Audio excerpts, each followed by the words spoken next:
You're listening to Rendezvous with the Writer with Bobbi Jean and Jim Bell, only on LA Talk Radio.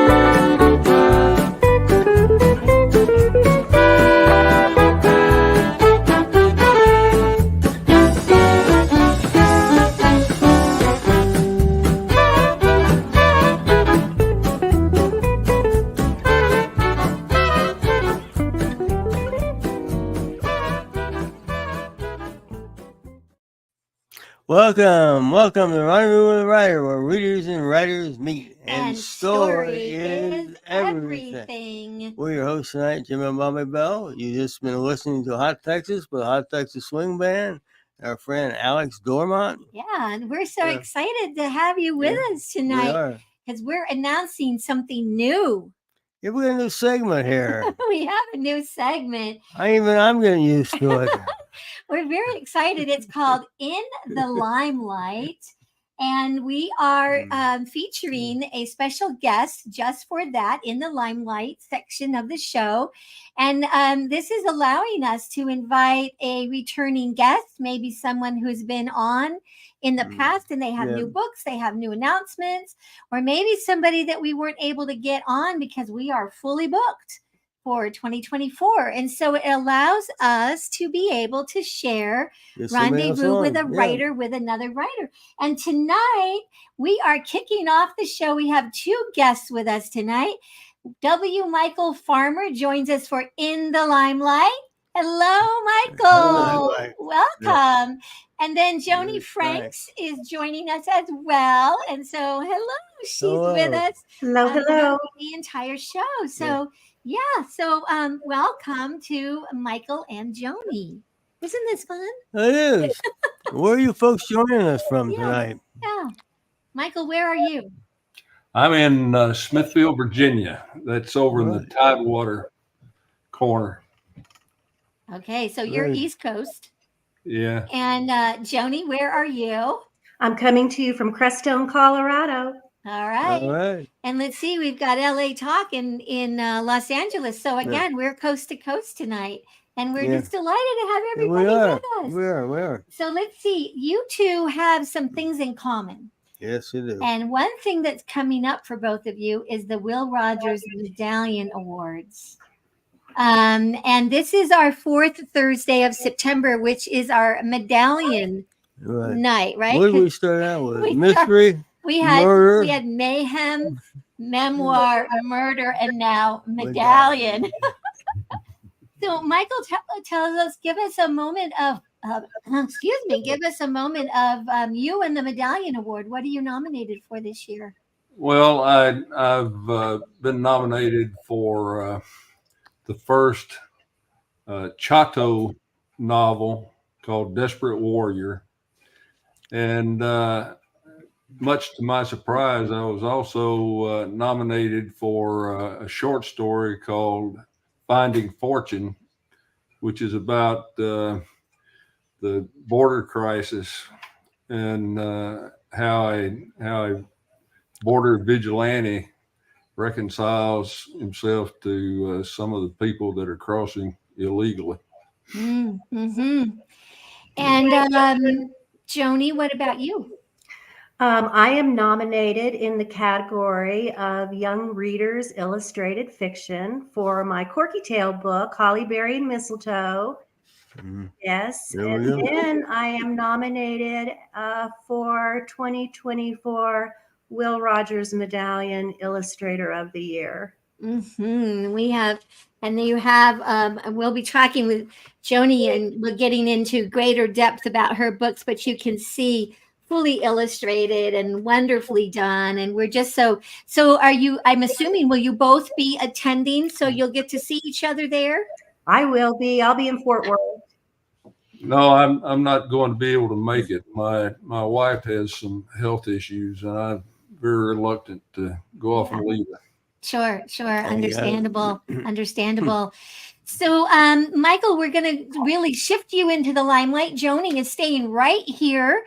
And Joni, if you have anything you want to share as you're listening to Michael, writer to writer, you just feel that you could jump in.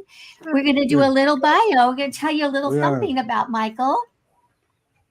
Okay, we have a little bit about Nephew Michael Farmer. Michael's are his friends and background, combining 15 plus years of research into the 19th century Apache history and culture and his own Southwest living experience.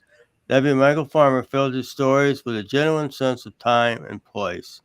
His novels have won numerous awards, including 3 Will Rogers Gold and 5 silver medallions at New Mexico Arizona Book Awards for adventure, historical fiction, and literary fiction.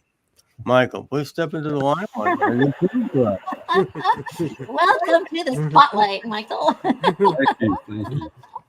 So we were mentioning that you were with us a year ago.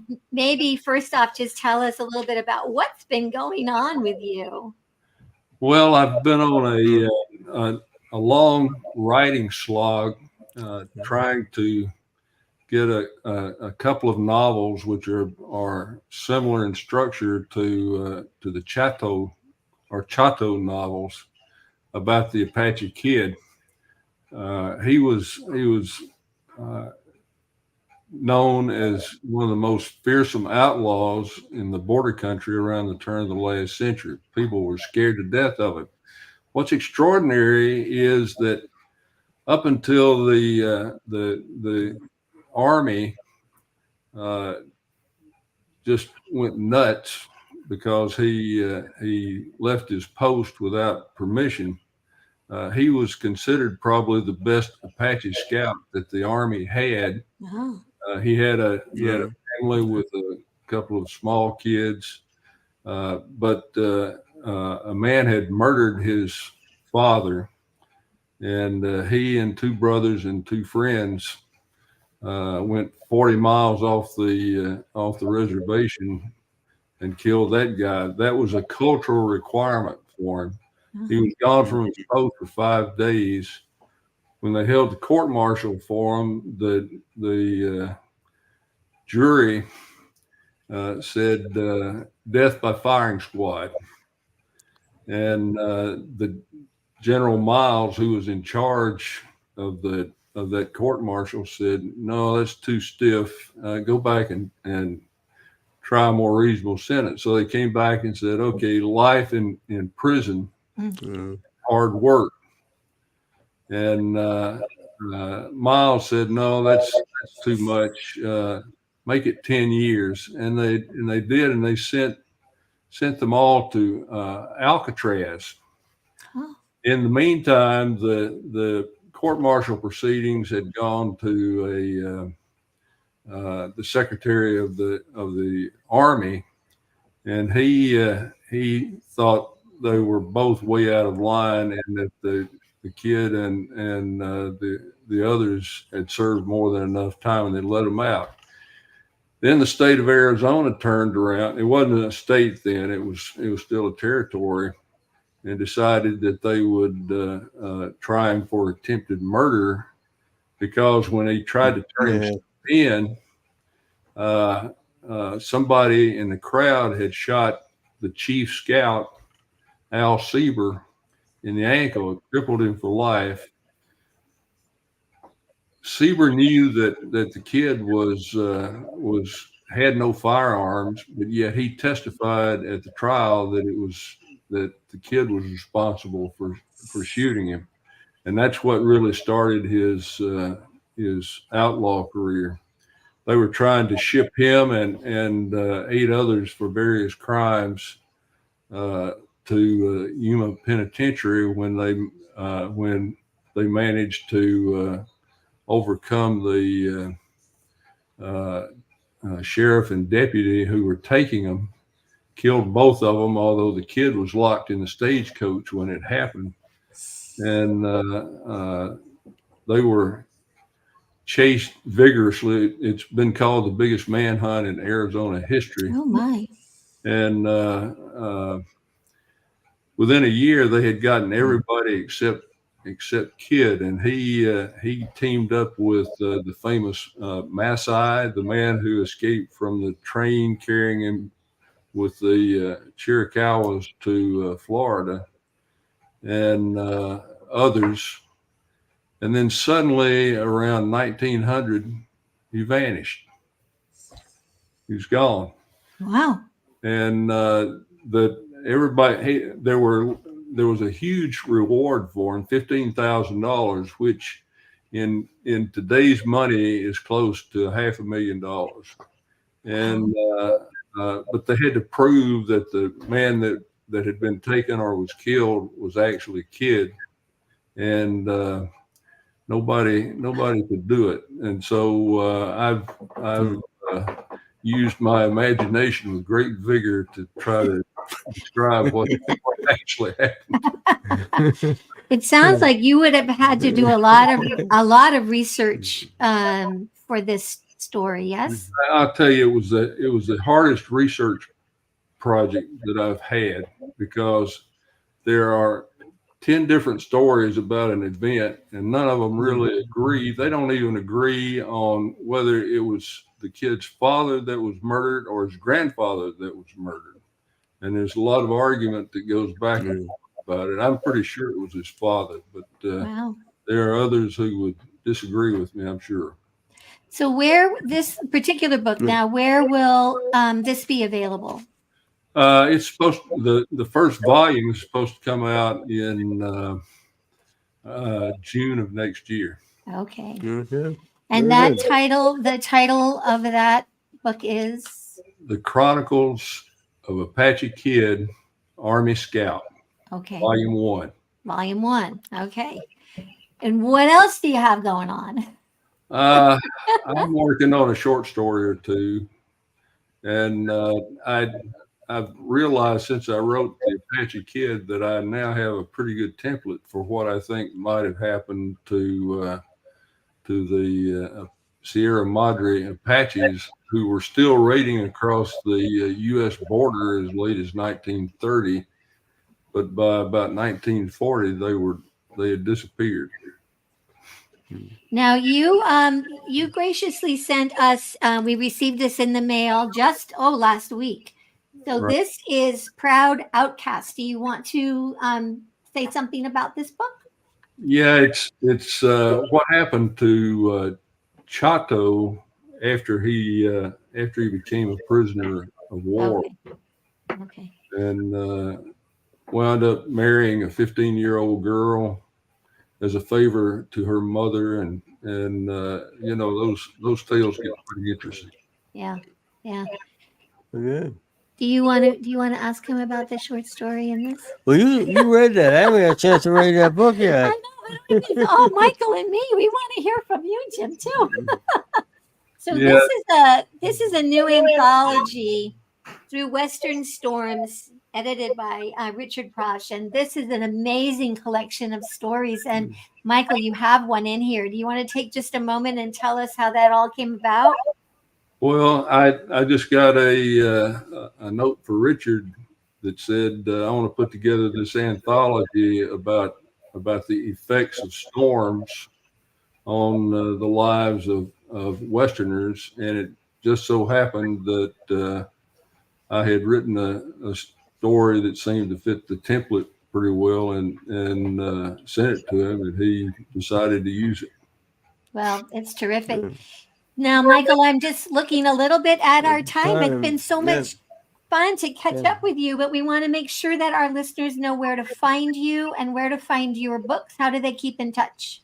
My website is wmichaelfarmer.com, and you can find my books on all of the online stores. And if I'm real lucky, you might actually find one in a bookstore. We always hope that, don't we? Your next guest, Joni. Well, we appreciate you kicking off this new feature in the limelight, and we're just going to ask you, Michael, please stay in touch and keep writing, and we'll catch you down the trail. You bet. Thanks a lot. Hi, Michael. Thanks, Michael. Good to We see appreciate you. it. We appreciate it. Well, hello there, Joni. That was fun, huh? Wasn't he? He's amazing. He's one of my favorites.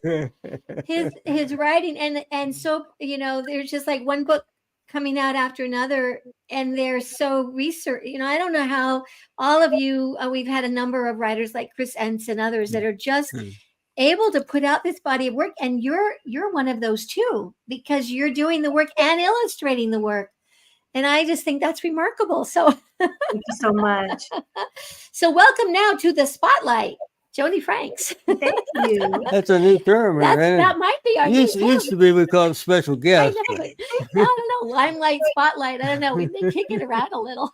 It's good to be here either way. Yeah. Exactly. Well, I think Jim has a little something to share about you before we get started. Joni Franks is an internationally award-winning author, artist, and poet. She has been named the 2024 Will Rogers Medallion Award Illustrator of the Year.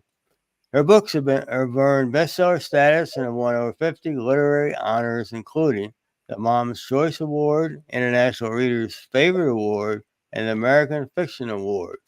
Known for her compelling narratives that challenge social norms, Frank's books are about resilience, inspiration, overcoming adversity, equality, and conversation.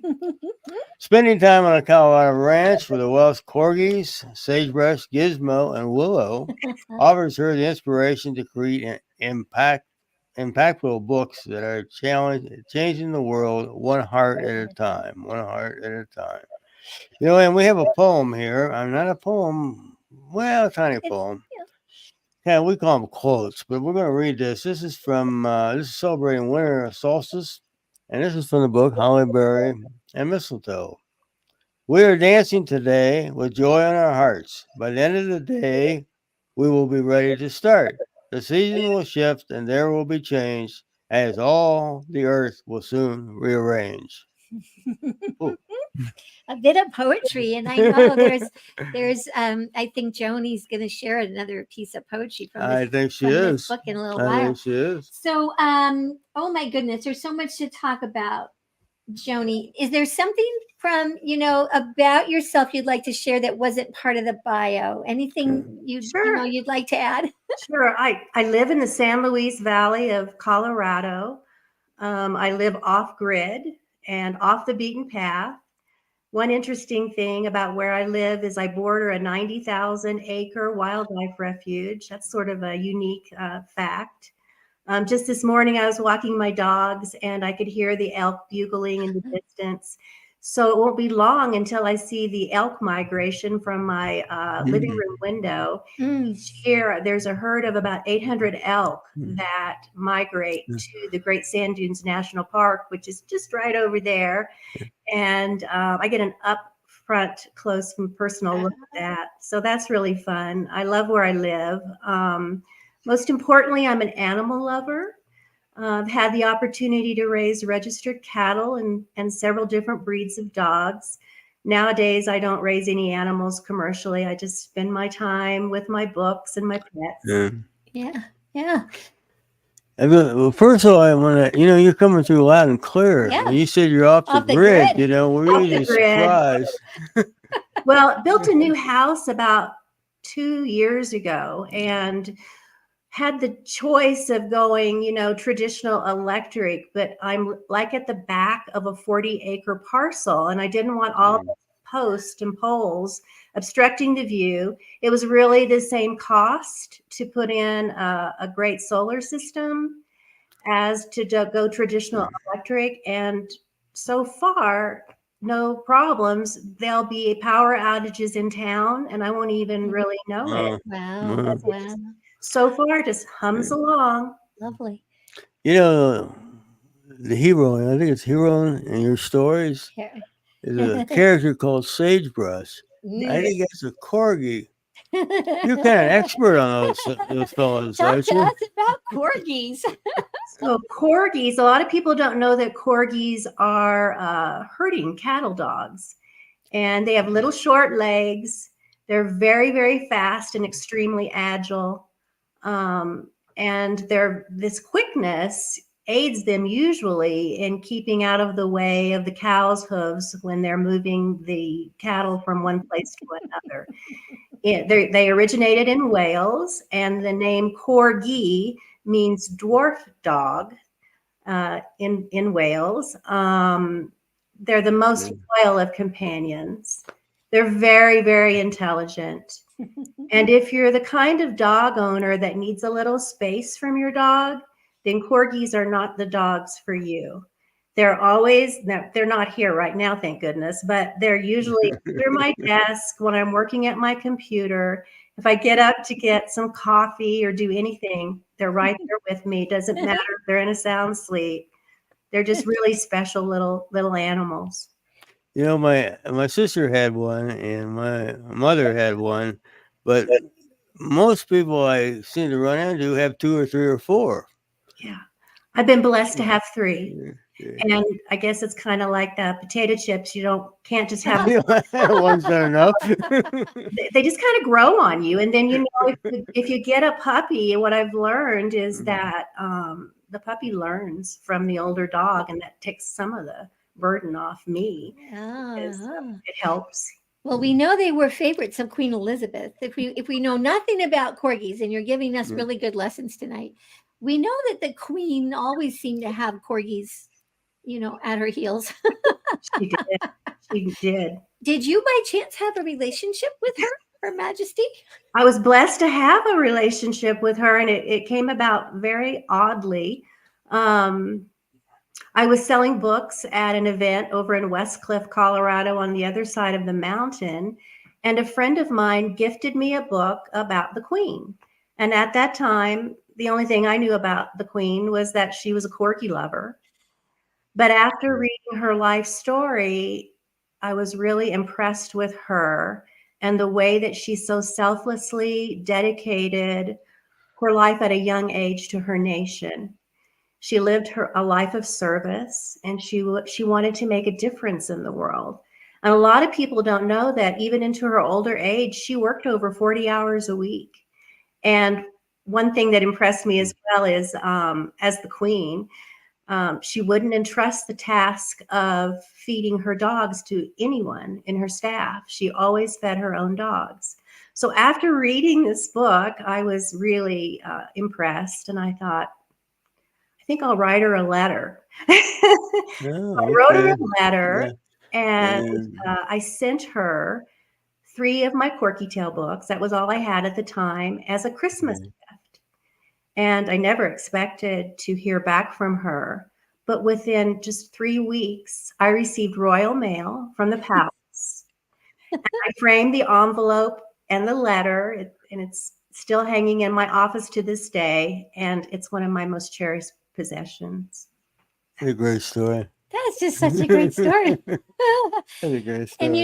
And as we read the books, we kind of, thought to ourselves, I wonder who is the reader, because as adults we enjoyed them. So kind of who is the reader that Joni has in mind as she's writing? And do you have any kind of a fun story about maybe a reader that you've learned about, a reader or a mom and a reader that you might like to share? Yeah, I have a Facebook fan that I knew had been collecting my books, and she reached out to me, and she was expecting her baby any day. And actually, it was her mother-in-law that reached out to me and wanted to get my 5th book as a surprise, and wanted it personalized to the new baby that was coming. And so I sent it away. And then when the baby was born, the mother sent me a picture. And there was the baby in the crib with the little corgi outfit on, book opened, signed to him. And one of the things that she had done, it was Sagebrush and the Disappearing Dark Sky was the book that she had copied the art from and painted her own canvases of my artwork and decorated her nursery. And I was so touched. And it was kind of about the same time that I thought, maybe I could do something with that art. It kind of gave me an idea because, as authors, we're always focusing on the words. And of course I focus on the art, but that's secondary. And made me start thinking along those lines. But it was such a touching story. Yeah. Yeah. Well, you say, changing hearts one at a time, and that's just those two examples, the queen and this mom and child, are just two wonderful examples of what must be going on with everyone who interacts with you, Joni. It means so much to me. It's amazing. It's amazing where these little books have taken me and the people I've met. It's been a true blessing. Yeah. That's We're amazing. going to take a very short break, and then when we come back, Joni's actually going to read something for us. And let's see. First, though, we are going to, we're going to just take a short break. We're going to step away and hear a place where you can find all of the books of all of our guests on Rendezvous with a Writer, and that is our Out West Shop affiliate bookshop ad. So don't go away, because when we come back, there's more with Joni. We'll be right back. Story is everything. Find a great one on Out West Shop's bookshop. Go to outwestshop.com. Find books and CDs on the menu. Choose Shop Out West on bookshop.org. Browse through featured authors on Rendezvous with a Writer. Explore curated book lists and our featured picks. Add in note cards, calendars, and jigsaw puzzles. One-stop shopping for great gifts. Use the search box to find thousands more titles. Make the switch. Your purchase supports us as independent booksellers. That's our story. Welcome back to Rendezvous with a Writer. Special guest, Joni Franks. He's in the spotlight. So I think you're going to read a little poem? Sure, I'd love to. So this is a poem that I wrote for Holly Berry and Mistletoe. And this is about keeping hope in your heart during challenging times. And it's the opening poem for the book. When better days seem far away, when the light won't come and the darkness stays, believe in yourself and keep hope in your heart. These times will pass. They've played their part. One cycle begins and a different one ends. Soon you will feel hopeful again. That's a great poem. Actually, that I was going to read that myself, and Bob said, no. Joni's reading that one. There's another good one, Jim. Go find another good one. We got before we get into the book. Let me ask a quick question about you're an illustrator. We're talking about you being an author, but you're definitely an illustrator, and you're getting a reward for it. When did you get into the art business? When did you get art training? Were you natural? Do you have any training? And how long you been doing this kind of thing? I've been doing this 8 years, but no training either as an author or a artist. I retired from business 8 years ago after a lifelong career, and I decided to write books about things that were close to my heart, themes that interested me. And so I wrote books and illustrated books about equality, bullying, labeling, environmental conservation. And I thought it was important to show the pictures in the way that I saw them. We're all different. And if I had you my book or anyone in my book, they would have seen it in a completely different way. So in order to stay true to my words and true to what the images that I wanted to convey, I did it myself. Oh, very good. Did you do any writing before you started your books? No, I was in business my whole life. I ran insurance agencies. I owned them. I ran them. When I was younger, I worked in transportation, and I called on manufacturing facilities and moved freight all over the world by truck. Wow. Big change. Back in the 90s, when there were only 3 women doing that in the country and for the company that I worked for. So I was always in business. And it wasn't until I left that, and for the first time in my life, I wasn't working, and I sat down and thought, what am I going to do? And so I started to paint, but the painting I did was painting glass, and that was fun. And then I just sat down in my covered porch. I was living in Howard, Colorado, in my cabin, and I wrote a book or a story. It was really a story. It didn't set out to be an author. At that time, it was just a story about me and my little dog Sagebrush and our Colorado adventure together. And that book had the theme, that was my first book, and it had the theme of equality and bullying. Yeah. And I read it and people cried, and then I made it into a book. So I did, and then it took off. The book that the first book, just depending on time, we want to make sure that we spend time with this one, Right. which is Holly Berry, as we said, and Mistletoe. And one of the fun things about this book, and I'm just going to open it to Sprig. Now, I did not know that corgis and fairies have a long history together. They do have a long history together. They're known as the enchanted dog of the fairies, or the fae. They have that folk tale. Yeah, so that was very fun. I think we actually had some conversation with my brother-in-law, who seemed to know all about corgis and fairies, and was surprised that we did not know.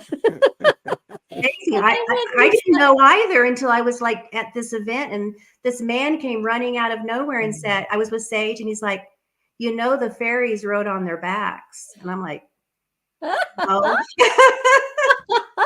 Yes, and into battle. From what I was reading on some of the links that my brother-in-law Tom started texting me, like, check this out and check this out, and So well, you did a very nice job of weaving that into the story there. The fairies riding. Yes. Riding sagebrush. Yes. So why don't you tell us a little bit about this story and how this came to you, and tell us whatever you'd like about this story. So I'd always wanted to have a Christmas book for my Corky Tale series, but nothing had really come to me that pertained to Christmas and that sort of thing. So I found myself, I had injured my knee and was completely debilitated, housebound, walking down 2 or 3 stairs was just like major concentration. It was huge. And it went on for quite a while. And I began to worry about my recovery, and was I going to recover, and was it happening as quickly as I expected it to. But when I did recover, I decided to take that story and make a Christmas book out of it.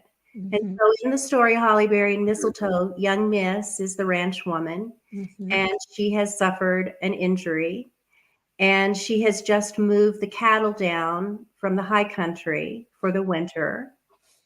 And she's very relieved because she's now injured. And so she's very thankful that that task got done, because it's just her and her dog Sagebrush.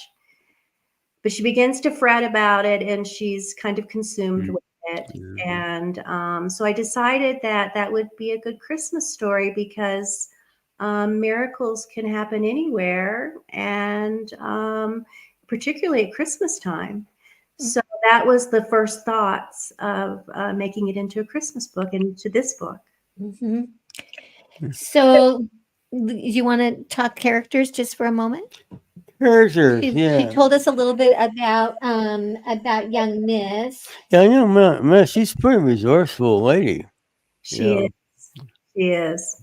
Yeah. In the first book, she wants to be a rancher, but the old Mr. and Mrs. who own the ranch are telling her she can't possibly do it because she's a woman. Right. And, she just disproves the disbeliever. So she is resourceful. And then we have the introduction of the corgi puppies. Yes. Who the book is named for. So tell us a little bit about who these little puppies are. So they're a part of the Christmas miracle. They appear in the barn on Christmas morning. Young Miss is starting to feel better, but she's not completely recovered. And she goes to the barn, and she opens the stall door, and there are 2 little puppies. And she's thinking, they're not mine. Whose are they? So anyway, through one of the little people called the Shuns, he tells her, they're for you. It's a Christmas miracle. And she entrusts Sagebrush to name them. They're going to stay. And Sagebrush is thinking quite, diligently about this. She's taking it very seriously. What should I name my new brother and sister? So she comes up with the names Holly Berry and Mistletoe. And so there's significance in that Holly Berry is considered holy. It's considered a holy plant because it stays green all year and bears red berries in winter. And then mistletoe is known as a all-healing plant because it grows suspended from the trees between heaven and earth. So together, it means holy healing. So that's the significance of holly berry and mistletoe and the names of the little puppies who are the Christmas miracles. Yes. Do you want to ask your favorite question before we go to a break? Or do you want to save it for when we come back? No. Do any of your characters ever surprise you? What's that? Any of your characters ever surprise you? No. I don't. I put a lot of thought into, I put a lot of thought into their names. Yeah. And no, I pretty well know what direction they're going. All right. We are going to take another short break, and then when we come back, we're going to see if we can cover a little bit about 2 other books. And so we're going to just step away and hear a word from our wonderful sponsors, Blue Cottage Agency and Clicks by Madison. They are sponsors for Rendezvous with a Writer. And if you are a writer, find out what they can do for you. And we're going to be right back with Joni in just a moment.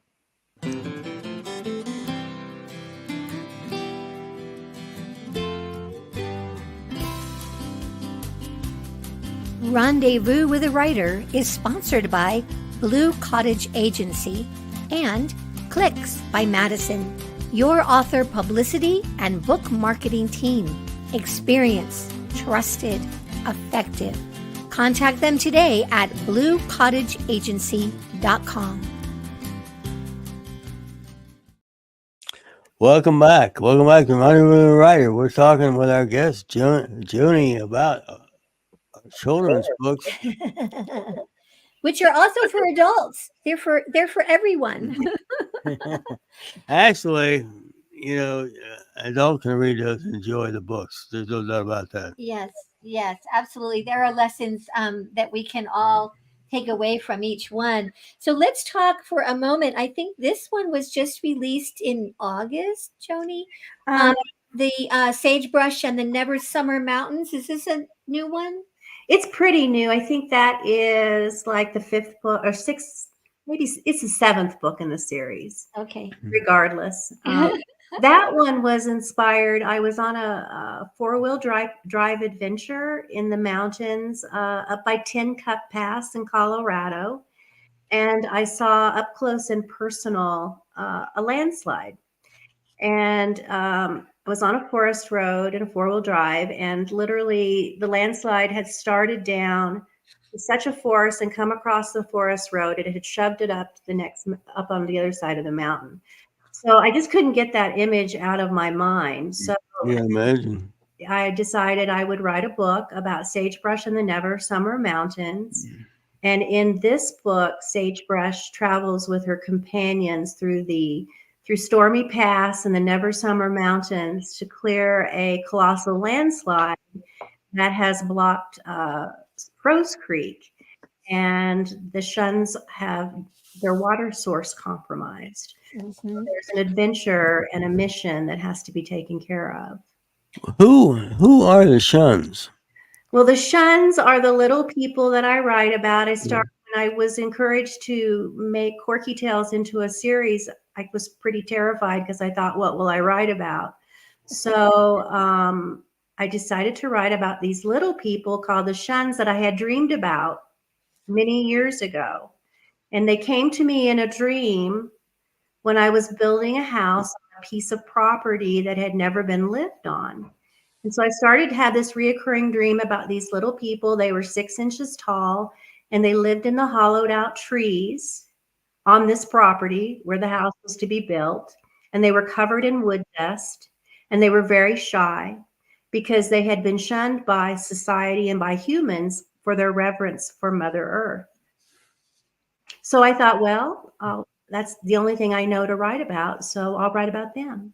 And it's been good. Yeah, they're delightful. That's a great story. They're delightful, and they have such fun names. Like we have Cloverleaf, and then he falls in love with Firefly. And when I use those, my character names, I try to have some significance. So Cloverleaf is a young male shun, and his mother named him Cloverleaf after the 3 leaves of a clover, which mean faith, love, and hope. And Cloverleaf has to keep a lot of faith, love, and hope in his heart because his mother is suffering from the blue flu, and nobody knows what causes the blue flu or how long it will last. And then he meets Firefly, who is a young shun girl, and she's as quick as the firefly that she is named for. And sometimes she emits a soft yellow glow. It's so fun. I know. And in Hollyberry, I think we met. Well, no, they're in. Where am I getting confused? We have Juniper Berry, and we had, of course, Shrum and his son Sprout, and the Pine Tree Brothers. Those Pine Tree Brothers. They're from. I actually brought some of the characters from previous books back into the Christmas book, Hollyberry and Mistletoe. So the Pine Tree Brothers actually have a book of their own. It's Sagebrush and the Warm Springs Discovery, and they live in the Warm Springs. And they are Pine Needle and Knotty Pine. Then they have their friend Cedar Pollen, who suffers from cedar fever. And part of that story is that he gathers the water from the warm springs to make pine sickle tea. That's the only thing that will cure his cedar fever. So creative, Joni. So creative. And every book, as you mentioned in the beginning about changing hearts, has a few lessons that you are very subtle and deft with. Yeah. But we enjoyed sort of minding what would the story, what would those lessons be? And in the Never Summer Mountains, we found a couple. Do you have a lesson you'd like to just point out from Never Summer Mountains? For the Never Summer Mountains, there's a few lessons. Belittling, not to belittle, the value of teamwork, and not to make judgments based on appearance. Mm-hmm. Mm-hmm. And we had, we probably won't have much time to get into it, but we have a third book here, Sagebrush Meets the Shuns. And this was inspired also by another experience that you had, I believe. That's the first book that I wrote about the Shuns. And it might be interesting to note that when I did build the house on that piece of property, I made sure I didn't take down one tree on that home site. But the story of the Shuns is I was in one of my favorite forests in Colorado, and I came upon an area that had been clear cut. And it was so shocking to me. And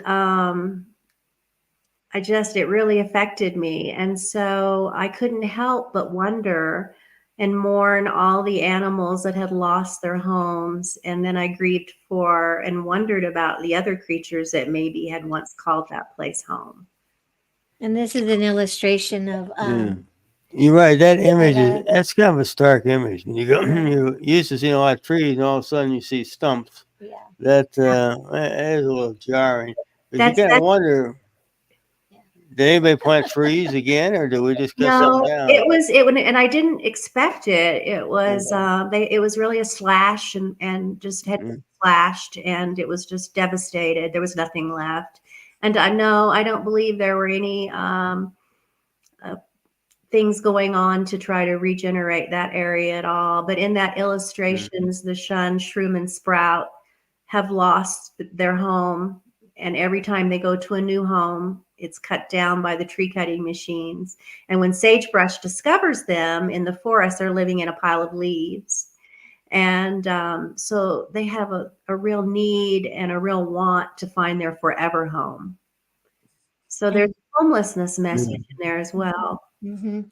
But luckily, they find. Luckily, young Miss saves the day. Young Miss saves the day. Actually, Shroom and Sprout don't want to go anywhere near the humans. They're terrified. And but Sagebrush takes them anyway, and they arrive, and young Miss offers them their own tree hollow on her property, and they're quite happy. And then as time goes on, that develops into an entire village. Yeah. Yes. Oh, how fun. What are you working on next? Well, in 2025, there'll be 3 Corky Tail books released.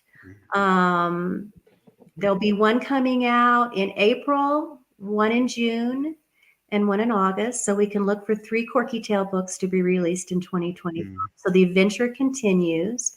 I have a new little puppy, Willow. She's only 8 months old, but there have been a few poems that have come to me already. And there are some characters that I have pictures of around my office. And I've written a few words about that. I don't exactly know what they're going to do yet, but it's going to be exciting. I assume writing stories is pretty fun. It's so fun. It's the most important and fun thing I've ever done in my life. I love it. I mean, I can lose lots of time. And I write my stories out by hand. I usually like to sit in front of the fireplace. Okay. Most of my writing in the winter. And we have pretty long winter here in the San Luis Valley. And that's okay, because I enjoy that time. You know, it's nice to do that and to have that gift of that time. And so, yeah, that's when I'm at my happiest, is when I'm writing those stories. Do you have in your mind, ideas of several other books that are going to come down the pike here? I do, because there will be altogether 6 new Corky Tail books coming out. So yeah, I have some ideas. Some of them are one of them is going to be about vanishing wetlands, which is something that's very close to where I live here. There might be some horses coming up soon. Maybe some horses. Oh, yes. Very good. So, where can people find you? And I think it sounds like you have a new relationship with a publisher too. I do. I self-published 14 books in 8 years. And last year I signed a contract with Ronan Weatherford Publishing. I'm working with Amy Cowan under the Young Dragon imprint. And so they are re-releasing 9 Corky Tail books. And that's where the 6 new ones will come into play. Then I have a new contract this month I have another book series called The Crooked Forest, and they're picking that up as well. I don't know exactly the details of when that will be coming out, but that is a fantasy trilogy where my other little dog Gizmo is the canine hero. They look so fun. I was like, I think I'm going to need to read those too. Really, I wanted to make a companion book series. So for a slightly older audience, where I could address themes for a more grown-up audience. And these talk about broken hearts, forgiveness, and fresh starts. Wonderful, Joni. Where can people find you and find your books? People can find me on my website at jonifranks.com. All the books are available online at Amazon and Barnes & Noble. And they can also follow me on social media through my Facebook page, LinkedIn, and Instagram. Busy woman. Right. Busy woman. Busy woman. Yeah. Well, Jim, I think you have a quote. Wait, one more short quote. This is from a 2015 article in the Vanity Fair magazine. That's about the late Queen Elizabeth. And she is quoted, the only quote in the whole article, by the way, "My corgis are family." Absolutely. They're my children. I mean, they are. They're my kids. Don't forget, you can hear tonight's episode, which is number 104, with W. Michael Farmer and Joni Franks, and all of our interviews on your favorite podcast platforms like Spotify and Amazon Music, LA Talk Radio, Never miss a show if you follow us on Podbean. Next week, we kick off In the Limelight. We will have Henry Park, who actually has been with us the first Thursday of every month, and we just didn't know he was in the limelight. He's the author of this wonderful book, The Greatest Westerns Ever Made and the People Who Made Them, and he is the film editor for True West magazine. So he will catch us up on everything happening in Western film and TV. And then our featured guest is Bill Markley. And we met Bill this summer at a conference, the WWA conference, and we'll be talking about the book Wild Bill Hickok and Buffalo Bill Cody, Plainsmen of the Legendary West. And we have a lot of reading to do to get ready for this. We do. It's going to be just great. Joni, and also to Michael, thank you so much for being with us tonight. It was a lot of fun. My pleasure. Thank you so much for having me. Yeah. Jim, do you have a closing comment? As always, it's always a great day out west. Keep writing and we'll keep reading. We'll see you next week. Thanks, Joni. Bye, Joni.